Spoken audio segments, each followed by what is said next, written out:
झिंझिण्यांपासून त्वरित आराम मिळवा सेन्सोडाइन रॅपिड रिलीफ बरोबर। ज्या महात्मा ज्योतिराव फुले आणि क्रांतिज्योती सावित्रीबाई फुले यांनी ह्या राष्ट्रातील छूत अछूत हा प्रकार बंद करण्यासाठी प्राणाची बाजी लावून काम केलेलं आहे। दलित, मागासवर्गीय, सवर्ण सगळे एक आहेत।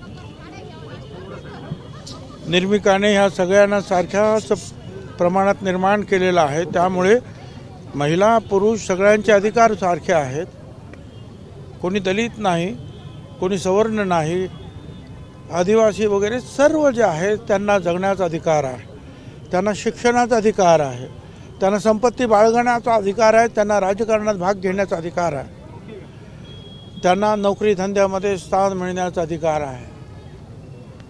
कोणी फक्त जातीनं फक्त मोठा आहे म्हणून सर्व संपत्ती, सर्व शिक्षण, सर्व सत्ता त्यांच्याच हातात असेल असं नाही। त्याला पहिल्यांदा जो आहे तोंड फोडलं ते महात्मा ज्योतिराव फुले आणि सावित्रीबाई फुले यांनी। त्यानंतर आपल्याला सगळ्यांना माहिती आहे छत्रपती शाहू महाराज, डॉक्टर बाबासाहेब आंबेडकर आणि नंतर अनेक जे आहे समाज पुरुषांनी जे आहे त्याच मार्गावर चालत या महाराष्ट्राला पुरोगामी रस्त्यावर आणून सोडलं। आणि देशामध्ये सुद्धा आज आपण पाहतो आहोत की सर्व ठिकाणी महात्मा ज्योतिराव फुल्यांचं, सावित्रीबाई फुल्यांचं गुणगान होत आहे। त्यांना आदरांजली अर्पण करण्यात येते आहे। त्यांच्या नावाने शाळा उघडल्या जात आहेत, कॉलेज उघडल्या जात आहेत आणि अशा रीतीने त्यांच्या त्या कर्तृत्वाचा सन्मान केला जातो आहे। समाज कार्यामध्ये जे लोक काम करतात त्यांना सुरुवातीला अशीच फार अवहेलना सोसावी लागते, परंतु पुढे जे आहे भविष्यामध्ये हीच माणसं जी आहेत या समाजाची दैवत ठरतात। यावर्षी आहे नाशिकमध्ये बाबासाहेब आंबेडकरांनी 1952 साली महात्मा ज्योतिराव फुल्यांचा पुतळा बसवलेला आहे।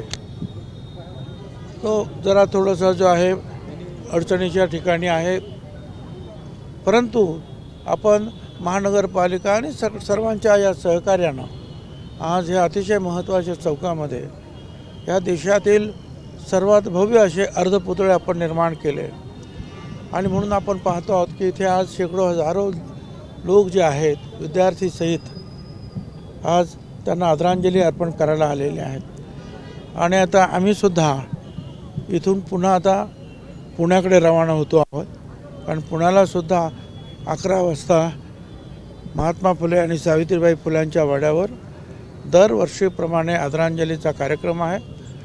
आणि समतेच्या कामासाठी ज्यांनी या माध्यमांचा उपयोग करून घेत आहेत, मग सिने माध्यम असेल किंवा इतर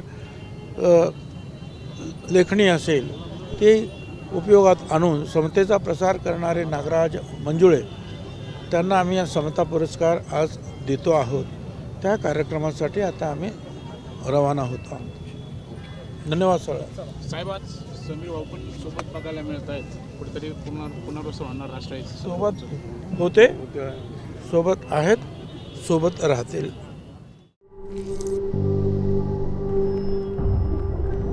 झिंझिण्यांपासून त्वरित आराम मिळवा सेन्सोडाइन रॅपिड रिलीफ बरोबर।